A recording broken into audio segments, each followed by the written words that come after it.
भारत माता की जय। भारत माता की जय। भारत माता की जय। सबसे पहले आदरणीय सोडानी साहब को मैं धन्यवाद देता हूं, प्रणाम करता हूं, आभार व्यक्त करता हूं। सर, आपने मुझे बुलाया, इस पवित्र भूमि पे बुलाया, इसी बहाने मुझे आप इतने लोगों से आपने मिलने का अवसर दिया। आदरणीय जगदीश राणा जी, प्रोफेसर शिव कुमार जी, सामने बैठे उपस्थित सभी गुरुजन, सबको मैं प्रणाम करता हूं। जितने आज छात्र और हमारी छात्राएं बैठी हैं, सबको मैं अपना स्नेह भेंट करता हूं। अगले 1 घंटे तक बातचीत चलेगी। बातचीत दोनों तरफ से होगी, तो मैं जब भी कुछ पूछूं आप जोर से उसका उत्तर देना। सामान्यतया हमारी बातचीत 4 से 5 करोड़ लोग देखेंगे, सुनेंगे। आज का कार्यक्रम भी 4-5 करोड़ लोगों तक पहुंचेगा। तो केवल मेरी बात नहीं पहुंचनी चाहिए, आपकी बात भी 4-5 करोड़ लोगों तक पहुंचनी चाहिए। अजमेर विश्वविद्यालय के छात्रों ने क्या रिस्पॉन्स किया, उनकी किस बारे में क्या राय है, ये सबको पता होना चाहिए। तो जैसे प्राइमरी में जोर से बोलते हैं ना बच्चे, यस सर, ऐसे पूरी ताकत के साथ बोलना है।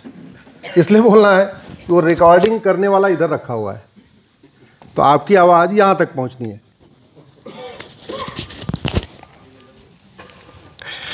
आज विषय रखा है सर ने, एक देश एक विधान। मेरा परिचय दिया गया तो बताया गया 125 PIL मैंने फाइल किया है। इनफैक्ट वो 2020 का आर्टिकल है टेलीग्राफ का। मेरी 200 से ज़्यादा PIL हो गई अब।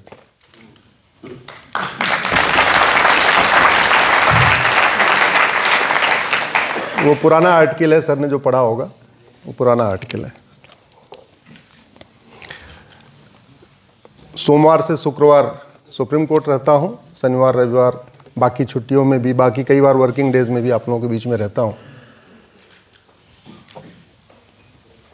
कल मेरी PIL लगी थी, जो मैंने कोटा यूनिवर्सिटी में रहते रहते कार्यक्रम के पहले बहस किया था, वो थी समान शिक्षा के ऊपर। तो कल मैंने कोटा यूनिवर्सिटी में समान शिक्षा पर अपनी बात भी रखी थी। आज उसको रिपीट नहीं करूँगा, वो यूट्यूब वगैरह पे अवेलेबल है, आप लोग देख सकते हैं कि भारत में समान शिक्षा क्यों होनी चाहिए।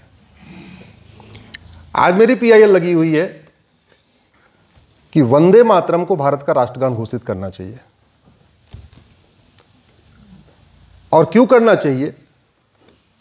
संविधान निर्माताओं ने जो अंतिम बैठक किया था वो 24 जनवरी 1950 को किया था। हम लोग 26 जनवरी को रिपब्लिक डे मनाते हैं, गणतंत्र दिवस मनाते हैं। संविधान हमारा 26 नवंबर 1949 को तैयार हो गया था, जिसको हम संविधान दिवस कहते हैं। 26 नवंबर 1949, राइट? पूरा संविधान बन गया। एक विषय पे बात अटकी थी कि भारत का राष्ट्रगान क्या होगा। पूरा का पूरा फ्रीडम मूवमेंट वंदे मातरम भारत माता की जैसे हुआ था। वंदे मातरम के नाम से लाहौर में अखबार निकाला जा रहा था। वंदे मातरम के नाम से राम प्रसाद बिस्मिल जी ने गजल लिखी थी। वंदे मातरम के नाम से जगह जगह नाटक खेले जा रहे थे। हमारे जो पूर्वज थे, जब उनको गोली मारते थे पुलिस, अंग्रेज लाठी मारते थे, वो भी तब भी लाठी खाते रहते थे, वंदे मातरम भारत माता की जय बोलते रहते थे। तो मैक्सिमम जो संविधान निर्माता थे उनका यह कहना था कि वंदे मातरम ही हमारा राष्ट्रगान होना चाहिए। और वंदे मातरम लिखा भी गया था इसीलिए क्योंकि अंग्रेज एक यहां पे नेशनल एंथम थोपना चाहते थे, गॉड सेव क्वीन। उस एंथम का विरोध करने के लिए बंकिम चंद्र चटर्जी ने 24 घंटे के अंदर वंदे मातरम लिख दिया कि नहीं, हम गॉड सेव क्वीन एक्सेप्ट नहीं करेंगे, हमारा वंदे मातरम होगा। यह वंदे मातरम की बैकग्राउंड है। जनगण मन का हमारे स्वतंत्रता संग्राम में कोई योगदान ही नहीं था। हर साल कांग्रेस का राष्ट्रीय अधिवेशन होता था, उस राष्ट्रीय अधिवेशन में वंदे मातरम नहीं गाया जाता था, वो जनगण मन नहीं गाया जाता था, वंदे मातरम गाया जाता था। जो कांग्रेस का 5वां अधिवेशन हुआ था, उस अधिवेशन में गुरु रविन्द्रनाथ टैगोर जी ने खुद ही वंदे मातरम गाया था। तो पूरे के पूरे इस फ्रीडम स्ट्रगल में जनगण मन कहीं था ही नहीं। कांग्रेस के 5वें अधिवेशन तक वंदे मातरम ही गाया जाता था और 5वें अधिवेशन में रविन्द्रनाथ टैगोर जी ने खुद ही वंदे मातरम गाया था। यही दलीलें लगातार संविधान सभा में दी जा रही थी कि इसलिए हमारा वंदे मातरम होना चाहिए। तो फिर यह हुआ कि नहीं, वंदे मातरम तो बहुत लंबा है, इसको गाने में 3 मिनट लगेगा। तो लोगों ने कहा ठीक है, अच्छा लंबा है तो एक काम करो, शुरुआत के जो 4 स्टैंजा वो ले लेते। तो 26 जनवरी जिसको हम रिपब्लिक डे मनाते हैं, उसके 2 दिन पहले जो संविधान सभा की बैठक बुलाई गई, उस बैठक में कहा गया कि वंदे मातरम हमारा नेशनल एंथम होगा। लेकिन चूंकि कुछ लोग जिद करके बैठे हुए थे, नहीं हमको जनगण मान करना ही करना है, तो संविधान सभा ने कहा ठीक है, दोनों नेशनल एंथम हो गए। तो टेक्निकली भारत के कितने नेशनल एंथम हैं? 2, एक जनगण मन, एक वंदे मातरम। दुनिया के कई देशों में 2 हैं, कुछ देशों में 4 भी हैं, 4 राष्ट्रगान भी है। यह सिलसिला चलता रहा। धोखा हुआ 1971 में। 1971 में कानून बनाया गया जिसका नाम है national honour act. Indira Gandhi ji की सरकार थी, उन्होंने बड़े चुपके से नेशनल ऑनर एक्ट में नेशनल एंथम का मन मतलब जनगण मन कर दिया। कायदे से संविधान सभा कह रही थी नेशनल एंथम का मतलब जनगण मन और वंदे मातरम, लेकिन जो एक्ट बना 1971 में, उसमें नेशनल एंथम का मन हो गया जनगण मन। जनगण मन के लिए पूरा प्रोटोकॉल बन गया, कितने सेकंड में गाना है फिक्स हो गया, कौन सी म्यूजिक रहेगी वो फिक्स हो गया, खड़े होके ही गाना है ये भी प्रोटोकॉल बन गया, जो नहीं खड़ा होगा उसको 3 साल की सजा होगी ये भी प्रोटोकॉल हो गया।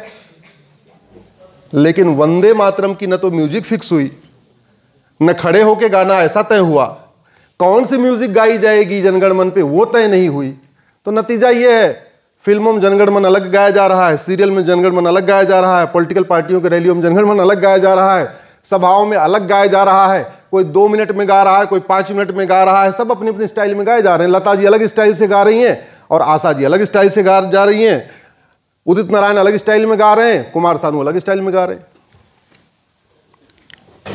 आज वो मेरी PIL लगी है और आपके कार्यक्रम के बाद मैं उसको बहस करूंगा।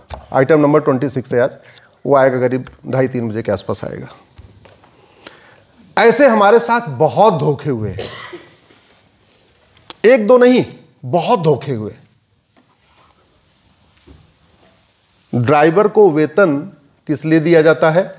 जोर से बोलिए जरा। गाड़ी चलाने के लिए। अच्छी तरीके गाड़ी चलाने के लिए, गाड़ी को खड्डे में गिराने के लिए? अच्छी तरीके। डॉक्टर को वेतन किस लिए मिलता है? जिंदगी देने के लिए या जिंदगी लेने के लिए? सांसद विधायक को वेतन भत्ता गाड़ी किस लिए मिलता है? ना, जनता की सेवा करने के लिए थानेदार, कलेक्टर, कप्तान सब बैठे हुए। सांसद और विधायक को भारत के संविधान में कानून निर्माता कहते हैं। जैसे फिल्म निर्माता का काम है अच्छी फिल्म बनाना, ऐसे कानून निर्माता का क्या काम है? अच्छा कानून बनाना, राष्ट्रहित में कानून बनाना। और यह संविधान है। एक बात याद रखना, ये सांसद विधायक जब तक चुनाव लड़ते हैं तब तक किसी पॉलिटिकल पार्टी के होते हैं। जिस दिन ये जीतते हैं, कलेक्टर उनको एक सर्टिफिकेट देता है, तब तक वो पॉलिटिकल पार्टी के होते हैं। लेकिन जिस दिन संसद में या विधानसभा में शपथ ले लेते हैं, वहां से वो पॉलिटिकल पार्टी के ना होके सबके हो जाते हैं। और एक बात और, कोई व्यक्ति 10 लाख वोट से भी जीत जाए, 20 लाख वोट से जीत जाए, कलेक्टर उसको सर्टिफिकेट भी दे दे, तब तक वो सांसद विधायक नहीं कहलाएगा। सांसद विधायक तब कहलाएगा जब सदन में जाके वो संविधान की शपथ लेगा। 20 लाख वोट से जीत जाए, अगर शपथ नहीं लेगा, ना उसको वेतन मिलेगा, ना भत्ता मिलेगा, ना गाड़ी मिलेगा, ना बंगला, कुछ नहीं मिलेगा उसको। वो सांसद विधायक कहलाएगा ही नहीं। कलेक्टर के सर्टिफिकेट देने से, 20 लाख वोट जीतने से कोई सांसद विधायक नहीं बनता। सांसद विधायक कब बनता है? जब वो, और शपथ क्या लेता है? शेड्यूल 3 में शपथ लिखी हुई है। क्या शपथ लिखी हुई है? मैं संविधान की शपथ लेता हूं, संविधान का मनसा वाचा कर्मणा पालन करूंगा, संविधान के उद्देश्यों को मनसा वाचा कर्मणा पूरा करने का प्रयास करूंगा, देश की एकता और अखंडता को मजबूत करूंगा। संविधान को लागू करने का मतलब, संविधान किसका है? भारत का। यानी भारत की संस्कृति की रक्षा करूंगा, भारत की परंपराओं का रक्षा करूंगा, भारत के विचार की रक्षा करूंगा, वसुधैव कुटुंबकम को बढ़ाऊंगा, नारी तू नारायणी को बनाऊंगा, यत नारस्तु पूजते रमन्ते तत्र देवता को बढ़ाऊंगा। जो भारत की विचार हैं, जो भारत की संस्कृति है, जो भारत के चीजें, उनको हम आगे बढ़ाएंगे। लेकिन पूरा आंदोलन हुआ वंदे मातरम से। वंदे मातरम में भारत झलकता भी है, भारत की संस्कृति भी झलकती है, वह पूरा योगदान था। लेकिन 1971 में कानून बनाते समय वंदे मातरम को बाहर कर दिया। फिलहाल वो लड़ाई चल रही है। ये बैकग्राउंड मैंने इसलिए बता दिया, विषय नहीं था, विषय एक देश एक विधान है। आज वो मैटर लगा सर, इसलिए मैंने कहा बता देता हूं। हम सबको ऊपर वाले ने बनाया, ऊपर वाले ने बनाया। सब मानते नहीं मानते? किसी को नीचे वाले ने बनाया क्या? नहीं। अच्छा, ऊपर वाले ने बनाते समय कोई भेदभाव किया क्या? आंख दो, चाहे वो भारत का हो, चाहे वो पाकिस्तान का हो, चाहे बांग्लादेश का हो, चाहे अमेरिका का है, चाहे जर्मनी का। नाक में 2 ही छेद, वो कहीं का रहने वाला हो। आंख दो, वो कहीं का रहने वाला हो। कान दो, वो कहीं का रहने वाला हो।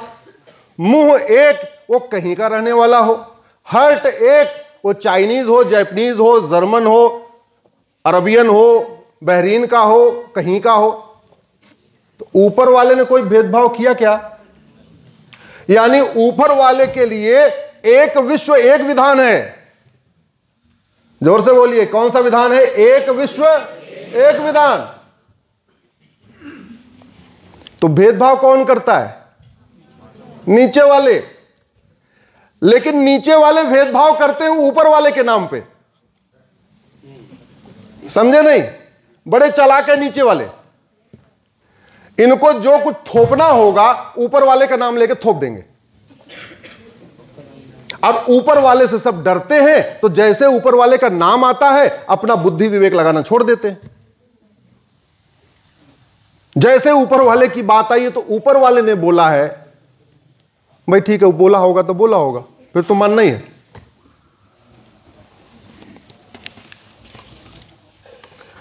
मां के पेट में भारत वाले कितने महीने रहते हैं?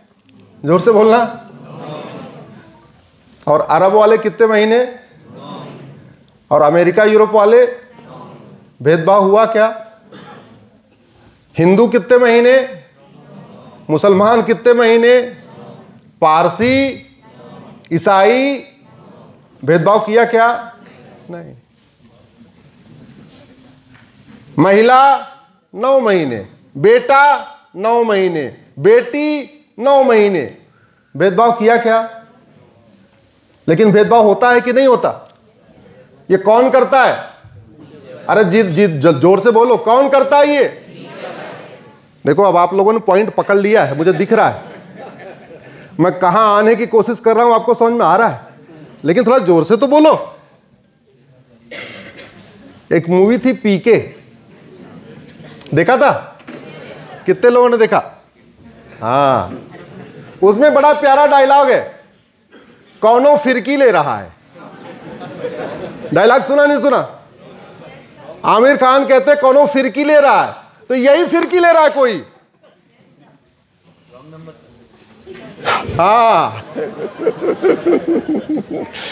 कोई फिरकी ले रहा है, और ये नीचे वाला फिरकी ले रहा है ऊपर वाले के नाम पे। अरे ऊपर वाले ने ब्लड ग्रुप अलग नहीं किया, ऊपर वाले ने तुम्हारा सब कुछ एक समान रखा, ऊपर वाले ने पैदा करने में तुम्हें कोई भेदभाव नहीं किया।